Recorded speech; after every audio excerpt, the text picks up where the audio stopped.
le mariage spirituel peut détruire le mariage physique. Donc, un mariage peut être désorienté, un mariage peut être volé, un mariage peut être aussi vendu. Un mari de nuit, une femme de nuit peut désorienter ton mariage. À cause de l'esprit en ligne, il y a Kanda. Tu es désorienté par les maris et femmes de nuit, c'est-à-dire quoi? Tu peux être dans le mariage, mais ce n'est pas en réalité ton vrai mariage. Ton vrai mariage a été désorienté. Donc le mariage vendu, exemple, Mouto, Simba, Kissia, Tekabande Konaye. Au côté loge, mais pas dans l'union sur les balles, les attaques qui m'abalent.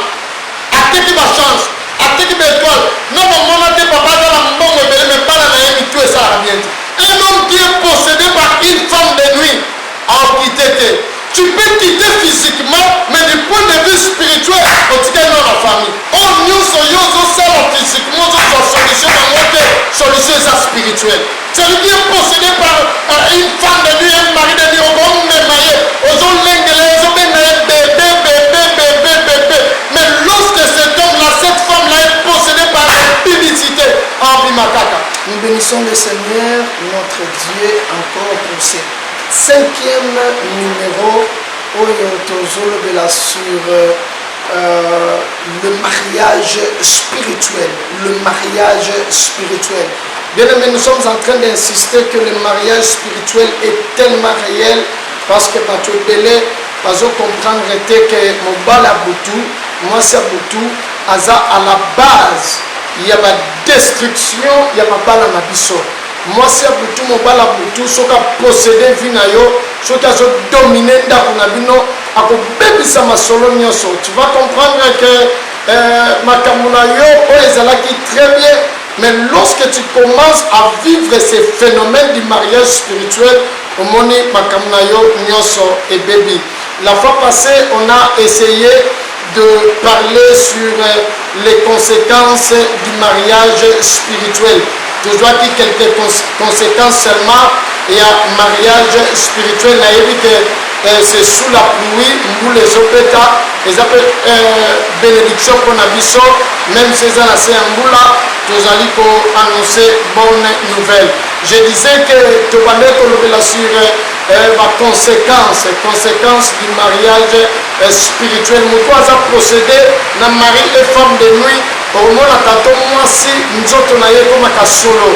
Au moins, moi si ce qui a bimé quand mobile nous autres comme solo. Mobile peut qu'on a tantôt mon comme solo. Tantôt hier nous autres comme solo. L'infection incontrôlable. L'infection on a ton mélikis et zone à kaka. Une infection répétitive. Au retard aux yeux. Papa mesure hygiène nyoso mais pas malade loin aussi la terre. Donc mari et femme de nuit semence naie et trouble quand même un autre à moi si une autre à mobile état de santé naio ba maladie moko compliqué et que zalakati naio on peut comprendre comment est-ce que malade les ya atom meliba kisi ya ndenge na ndenge on se retrouver toujours na ba maladie wana. C'est la raison pour laquelle nous avions dit que le mariage spirituel peut détruire le mariage physique. Donc, on a numéro mari et femme de nuit, destructeur du mariage physique. Mari et femme de nuit, destructeur du mariage physique. Nous lisons d'abord la parole de Dieu. Nous sommes dans le livre de Genèse chapitre 2 verset 24. Genèse chapitre 2 verset 24. Nous lisons au nom de notre Seigneur Jésus-Christ. La Bible nous dit ceci: c'est pourquoi l'homme quittera son père et sa mère et s'attachera à sa femme. C'est pourquoi l'homme quittera son père et sa mère et s'attachera à sa femme et ils deviendront une seule chair. En d'autres termes, la Bible dit que c'est pourquoi l'homme quittera sa première famille, s'attachera à sa femme pour former la seconde famille. L'homme doit quitter sa première famille. Moi, je suis toujours dans mon domaine de la délivrance. Et n'oubliez pas, lorsque j'avais défini l'homme, j'avais dit que l'homme est esprit qui possède une âme, mais qui habite dans un corps. Parce que le corps ne peut rien faire sans que l'esprit ait une yango ou bien à intelligence et même yango bisika yango elingi kokende. Donc l'homme peut au préalable, ou bien en d'autres termes, l'homme en réalité a une famille spirituelle négative. Il faut acquitter la famille spirituelle négative wana à côté de la famille spirituelle positive. L'homme quittera. Abraham a quitté. En d'autres termes, nous nous attachons à la femme par excellence qui est l'Église, dont le mari est notre Dieu, notre Jésus-Christ. Bisoko s'attache à l'Église, voilà. Celui qui s'attache à Jésus-Christ, celui qui s'attache à l'Esprit Saint, moyen phénomène spirituel, il y a mari et femme de nuit est dominé et exalté. C'est pourquoi l'homme quittera sa femme. Et l'homme quittera sa famille, s'attachera à sa femme pour qu'il fonde avec sa femme sa famille propre. La même sikoyo na lingina bana kokota na détail ya masolo. Je vous avais dit que la fois passée, je vous avais dit que le but principal du mari et de femme de nuit est d'aller d'abord pour contrôler Vinayo. Deuxièmement, pour détruire Vinayo. Et troisièmement, pour affecter un esprit où il toujours pour contrôler pour du bon. Contrôler ta vie, détruire ta vie et t'affecter ou bien de te doter un esprit où il peut contrôler vie nayo mobimba. Bien aimé dans le Seigneur, la même très bien, je vais insister sur ça. Le mariage spirituel est réel et tout mari qui aime sa femme est toujours jaloux. Toute femme qui aime son homme est toujours jalouse. C'est la raison pour laquelle même la femme de nuit, même le mari de nuit est toujours jaloux de ton mariage physique. En d'autres termes, le mari et la femme de nuit, le mariage spirituel combat le mariage physique. C'est ce que moi je veux dire. J'insiste que le mariage spirituel négatif combat le mariage physique. Parce que l'homme spirituel akolingaka te libala na yo oyo bali physiquement masoleza na kimia. Toi tu ne le verras pas physiquement, mais sur le plan spirituel akobana kodomine yo par des actes. Na wuta koyebisa yo na basine na lobaki nini okomona mwasi na mobali bosololaka bien te kanda na kanda pendant une semaine. Mwasi akanga kanda, mobali akanga kanda, ozaka kimia te na libala na bino. C'est-à-dire akodote bino na dégoût il y a un mariage physique. Mais nous sommes en train de prier le Dieu de la Bible. Allons la dégoût au nom de Jésus-Christ. La Bible qui met sur le nom de Jésus-Christ. Est-ce qu'il y a quelqu'un qui peut me dire Amen? C'est la raison pour laquelle la mission principale du mari ou de femme de nuit est de détruire ton mariage physique. Parce que le diable connaît que le mariage est sacré. Est-ce que tu sais que le mariage est sacré? Si le mariage n'était pas sacré, Dieu ne pouvait pas créer Ève pour qu'elle soit à côté d'Adam. Le mariage est tellement sacré, c'est une institution divine. C'est une institution qui a un soubassement l'Éternel lui-même. Le diable connaît, parce que le diable connaît que là où 2, 3 sont réunis à mon nom, je suis là. Il y a d'autres choses que Dieu écoute mieux lorsque vous êtes ensemble. Il y a d'autres prières que Dieu écoute et exauce lorsque vous êtes ensemble. Il y a un ensemble de la Yofobala. Ah, on a insisté dans le Yofobala. Ah, dans le Yofobala. On parle dans mon lit, il faut parler dans mon souni. Et ton mariage, il parle dans mon kimie kozala. Est-ce que dans mon tour, Amen? Ton mariage, kimie kozala. Étant institution de Dieu, étant institution de l'Éternel, le diable sera là pour le combattre. Kundisa. Le mariage est sacré. Tellement qu'il est sacré, c'est la raison pour laquelle la Bible nous dit ceci. C'est pourquoi l'homme fera quoi? Quittera. Je dis l'homme quittera. Un homme qui est possédé par une femme de nuit. Un homme qui est possédé par une femme spirituelle en quitté. Tu peux quitter physiquement, mais du point de vue spirituel, on dit qu'il y a dans la famille. Tu peux quitter physiquement, il y a une décision de parce qu'il faut famille. Lorsqu'il faut faire quelque chose, il faut ne pas le pas. Il faut t'attendre à l'eau. Donc tu peux quitter physiquement, mais du point de vue spirituel, c'est la raison pour laquelle notre Seigneur Jésus-Christ, dans le livre de Luc, chapitre 4, le verset 18 à 21, dit: l'Esprit de l'Éternel est sur moi pour annoncer la bonne nouvelle, pour guérir les malades, pour libérer les captifs. Il y a moins d'habitude dans le ministère, il y a des liens à laisser aller. Des liens à laisser aller. Dans le but, aux quittés. Mon père, mon frère, ma soeur, aux quittés. Je ne sais pas, écoutez-moi, je vais encore te révéler quelque chose. Tu sais que quelqu'un qui est possédé par les démons, moi,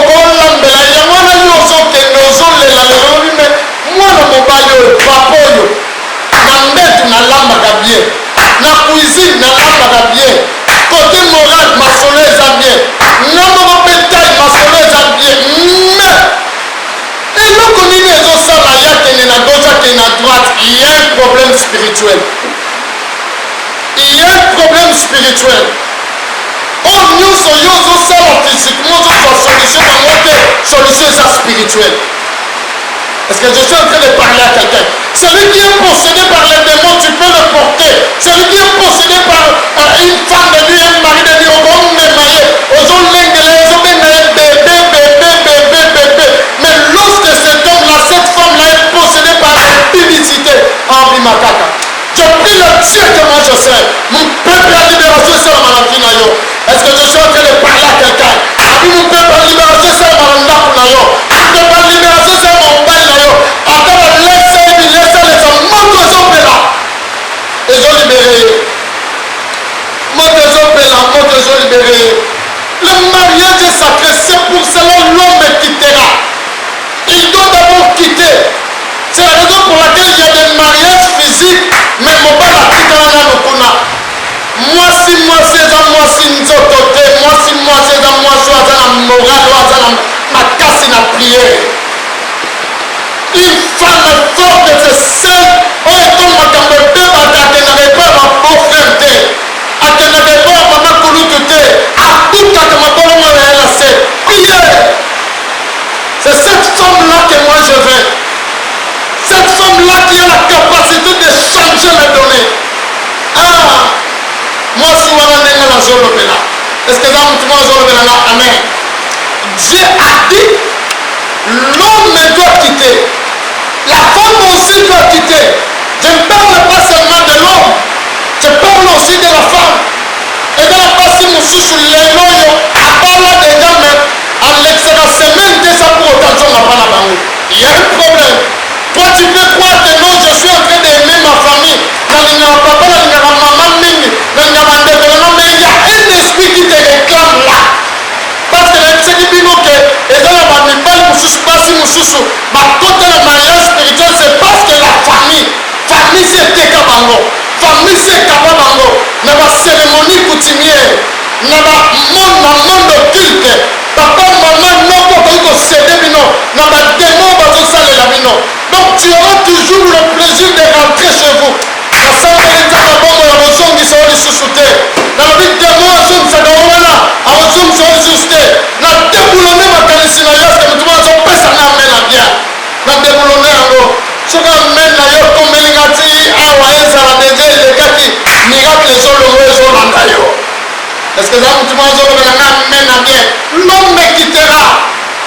L'homme quittera. Il y a des hommes jusqu'à aujourd'hui au Bazakaka. Si les lots n'a conduit ta famille, tu dois quitter. Je suis en train d'insister que tu dois quitter. Yango wana bien bato mosusu bakita te omoni bango lelo babali me ntina ndako ya libala papa moko yoyebisaka lobi papa eleki mukajani comprendre kaka place naza mukajani to mimbetu to mili donc ntina mbetu mwasi na ngai ntina mbetu ozomona ye soki tolali balini edese ozomona ye komi na bamouvement lokola azosangisa azosangana na mobali nakosimelobi mwasi na nga probleme eza nini ye mwa mitali boye apoli tosambeli na ye barevelation ye kobima mwana mwasi wana fami na ye se eteka ye fami na ye omoni na mbujima na kasai mingimingi na kasai bolimbisanga parce que je suis en train d'aider beaucoup de personnes clitoris ya mwasi bakata elembo oyo epesaka elengi wana bakata yango deja donc basalango bacérémonie na famille donc mwana mwasi wana soki akushe na mibali 4-5 te masolo ozala bien te mpe soki akushe na mobali akushe na yo mobali wana kokima il faut zala kaka donc soki obimi kaka na mwana mwasi wana eza lokola bendi yo okomi kaka lokola mbwa ozolanda nde na nsima parce que akosilisa yo babu ya basi mosusu okobanda kose souvenir kaka na mwana mwasi wana c'est la raison pour laquelle il y a beaucoup des hommes jusqu'à aujourd'hui obima déjà na mwana mwasi wana déjà le cas kala mais jusqu'à aujourd'hui tu penses toujours en elle peut-être en soi la personne azalaki na ye na misala molili te mais elle est possédée par un démon ce démon là travaille en elle na prière nzambe moto nzambe na yo pikola mobali na yo nazopikola yo mon frère ozoposa na image na yo olota lisusu mwana mwasi wana te est-ce que eza moto mpo azolobelanga amen parce qu'il y a une puissance oyo ezozala dégagée au moment où tu es en train de m'écouter c'est pourquoi d'autres personnes baza na libala mais basuka na 3 niveaux. Quels sont ces niveaux? Il y a des mariages où ils allaient manipuler par les maris et femmes de nuit. Oyo est d'abord désorienté.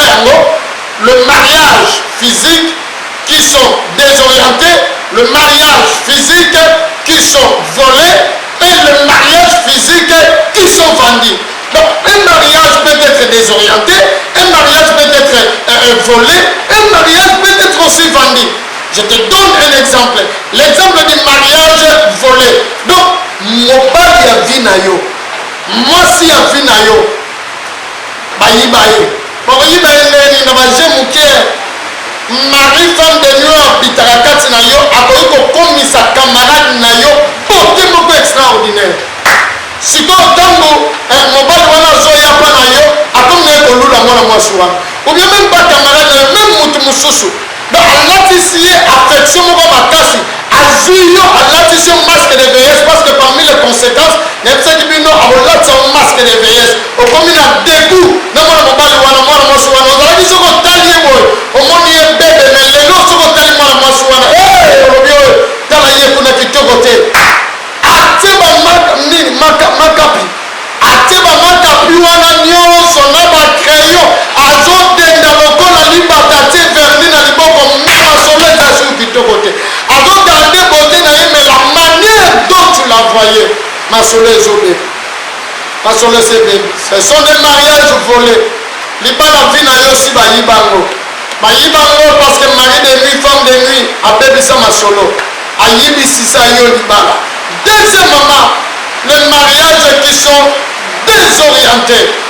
Les mariages qui sont désorientés. Un mari de nuit, une femme de nuit peut désorienter ton mariage. À cause de l'esprit en ligne, il y a Kanda. À cause de la dispute, on aime ce qui nous soit la pamba.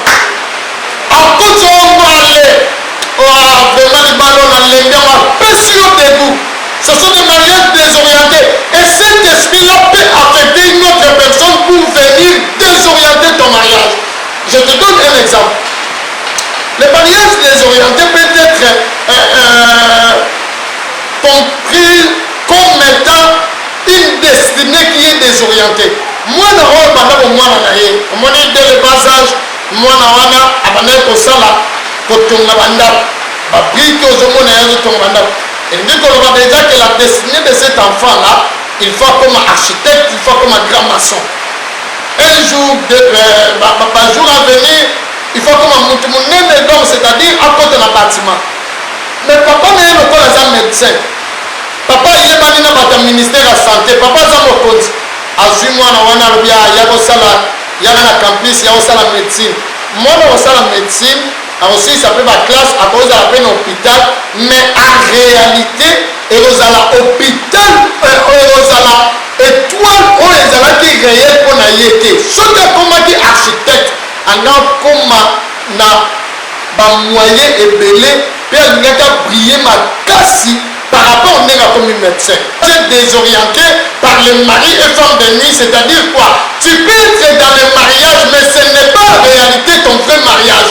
Ton vrai mariage a été désorienté. Et désorienté par quoi? Par des complications, par les dégoûts, par la colère, par la haine, par la faiblesse sexuelle exagérée, et par les désirs, les plaisirs exagérés. Moi, ça mon bal a donc on est en train de désorienter aussi ton mariage.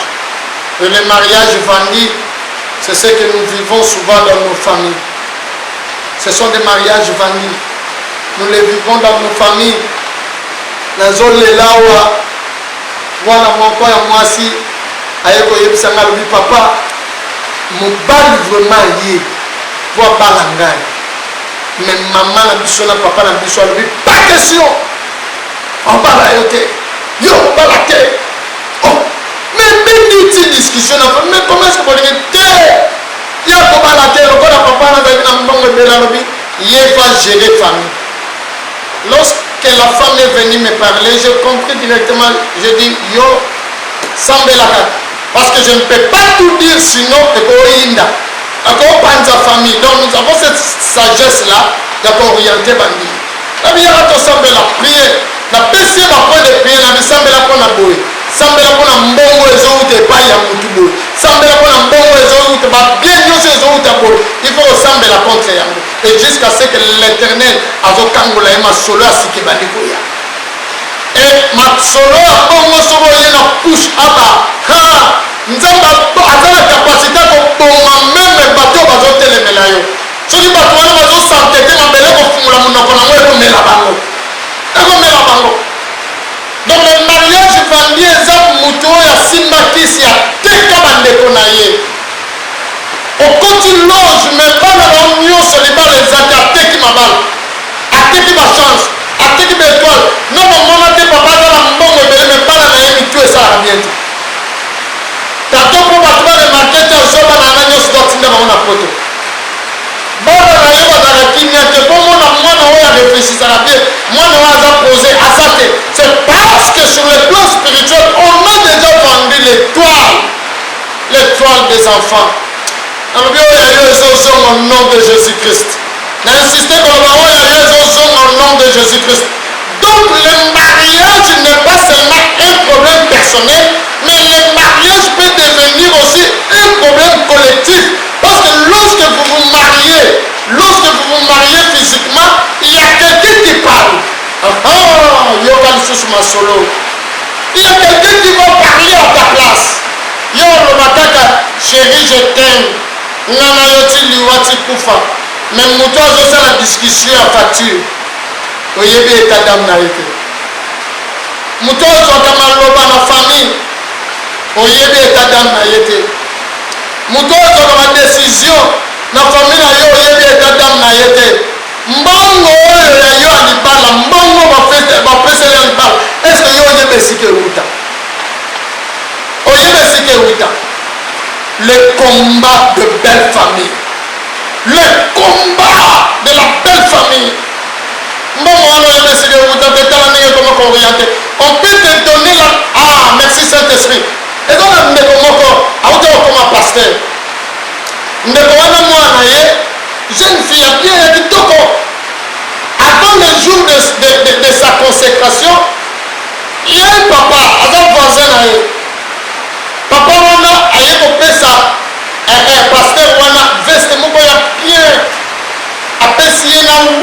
$100. Apesi mpe mama pasteur super azwi mpe charge ya mbongo ya masolo ya feti wana motu moko alandanga bien azwi mpe charge ya feti wana pasteur asepela bien azwi donateur ya bien mais nzokande sur le plan spirituel sur le plan physique papa wana aza voisin abimaka na mwana ya pasteur wana mwana wana atangi baklasse na mbongo na ye azotangisa ye baklasse sur le plan spirituel papa wana azalaka na deux gardes de corps deux géants oyo basurveillaka soki akei mosala moko akendaka na ye je ne parle pas de garde corps physique je parle de géant spirituel moko géant wana mosusu atikalaka na ndako e ntango tobandi kosolola na mwana wana consécration libala esalami bien ale mwana wana komi sikoyo kolota mobali papa wana wabimaka na ye sur le plan physique akomi komona ye vraiment cérémonie ya libala na papa na ye na mama na ye baza kodikte bango na makasi ale bopesa biso mwana donc mwana loti ndoto ya bongo mais papa on abimaka na ye sur le plan physique mais ndenge nakomi komona ye mpe boye sur le plan spirituel mwana bandoto wana barêve wana ekomi trop répétitif jusqu'à ce que lorsque abandi koya kobetelanga e papa wana abimaka na ye physiquement apesi esprit oyo abatelaka mwana papa wana géant garde de corps na ye akomi mpe kobima na mwana wana sur le plan spirituel. Écoutez-moi, je suis en train de vous parler des choses vraies. Akomi même kokoma mbwa abi papa nakomi kolota mbwa moko inganga akomi koya kokushe na ngai mbwa yo komi ntina niveau banyama bakomi kokushe na yo le lion de la tribu de Juda azopikola yo abi mwana na yo le lion de la tribu de Juda akopikola ye est ce que moto bazopesanga amen na bien etongo tobandi kosala dialogue pastoral nabandi koyoka mwana wana nayoki ye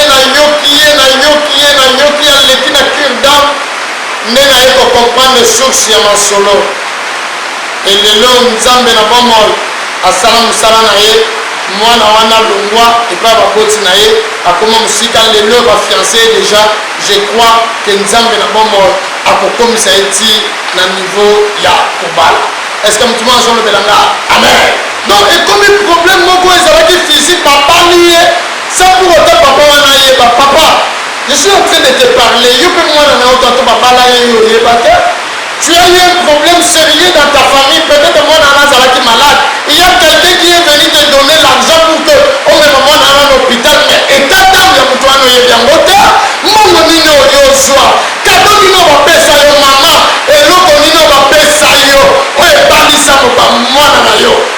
Le mariage spirituel combat le mariage physique. Et je t'avais dit de la même manière que le mariage physique n'est pas seulement un problème personnel, mais c'est un problème collectif.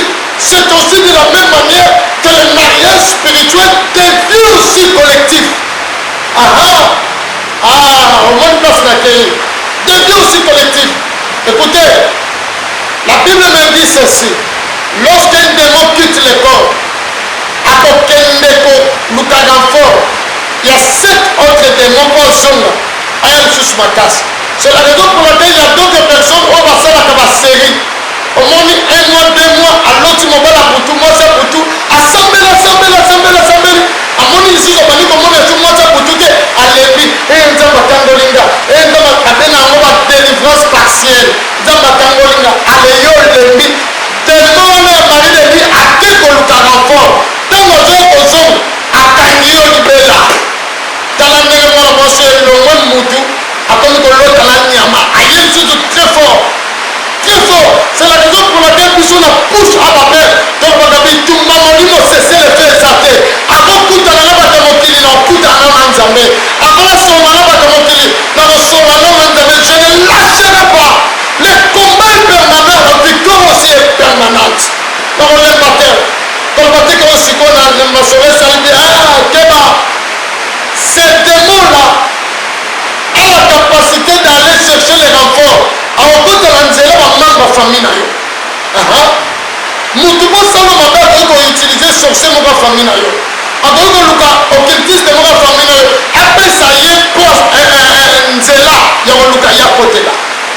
Écoutez, nayebi te si ya quelqu'un oyo atala filme moko ya serpent, ya serpent acteur nango ezali Jet Li.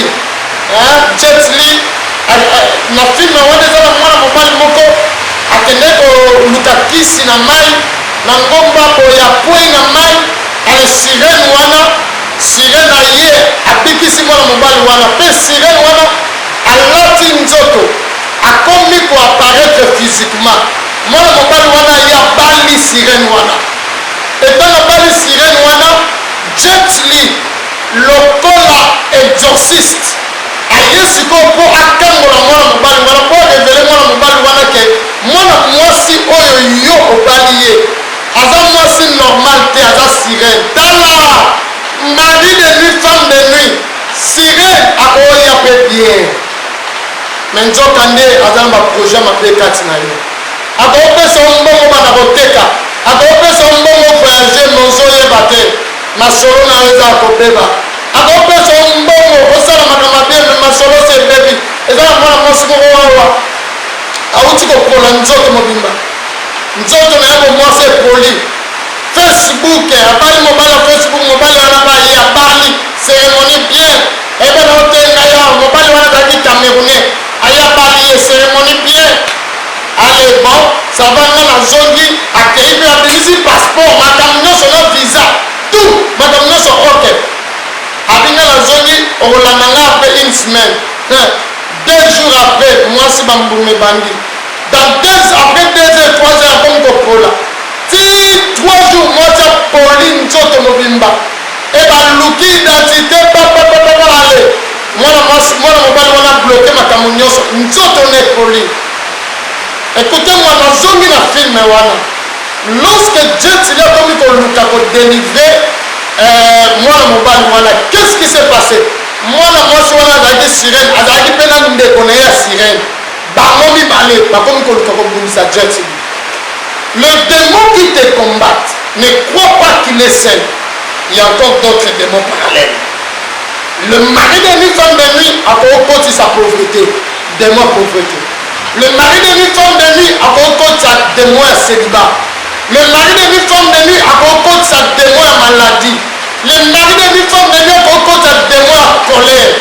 C'est la raison pour laquelle ma démon nyonso basali lokola famille oyo baza koaffecte yo.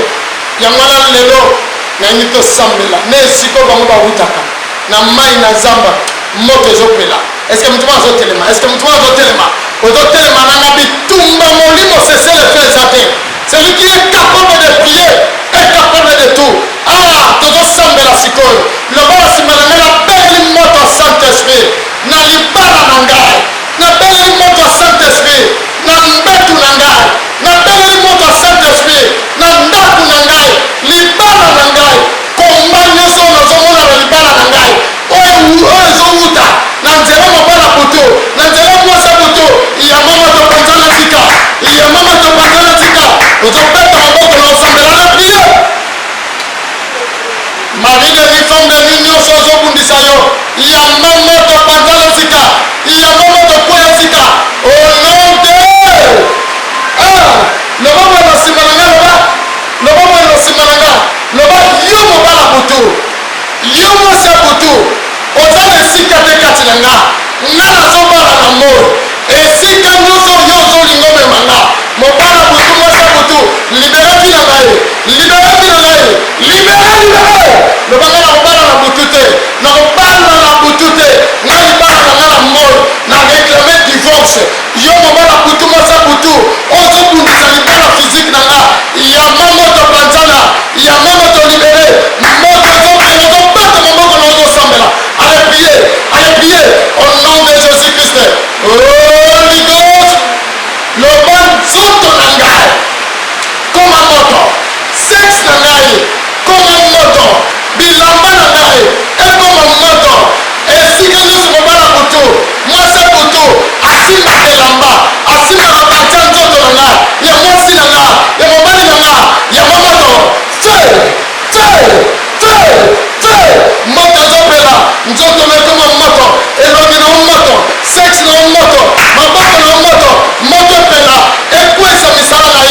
le nom puissant de Jésus-Christ. Donne-moi un beau comment je veux prier. Je vais prier pour toi. Je vais prier pour toi. Père éternel, mon Dieu, c'est toi qui nous as appelés. Yo ne mutobenga biso na musala oyo. Awa toyena musala oyo na numéro oyo ya délier laisser aller. Nzambe mari femme de nuit. Oyo kundisa libala physique ya bana na yo. Père, motopela. Épouse ya nom de Jésus-Christ. Alibere libala na yo. Libala na yo so kimia. Libala na yo so kimia. Libala na yo so kimia. Dans le nom puissant de Jésus-Christ. L'assemblée makila na Yesu Masia. Et dans la couverture à l'Ibara, dans le nom puissant de notre Seigneur Jésus-Christ. Amen. Merci beaucoup, bien-aimés dans le Seigneur. Benga biso ba numéro ya wana est affiché. Benga biso te ressemble la ponayo. Nguya na Yesu Masiye ko bikisa yo. Ozana Congo. Ozana prosana biso na Congo. Ozana Kinshasa. Adresse ezawana. Commune ya Masina avenue Ndelo numéro 26 arrêt Bethany. Yaka kosambela tozalaka na prière moko ya suka. Chaque jeudi, je combat pour ma famille de 8h à 11h. Vendredi na samedi 5h30 à 7h. Babela mo chaudière. On a prié ya lokito. Monte pelaka dimanche, nous avons deux cultes. Premier culte de 6h à 8h, deuxième culte de 8h30 à 10h30. Que mon Dieu vous bénisse. C'était votre humble serviteur, Pasteur Platini, le fils à papa, apôtre Chico Apoa. Bye.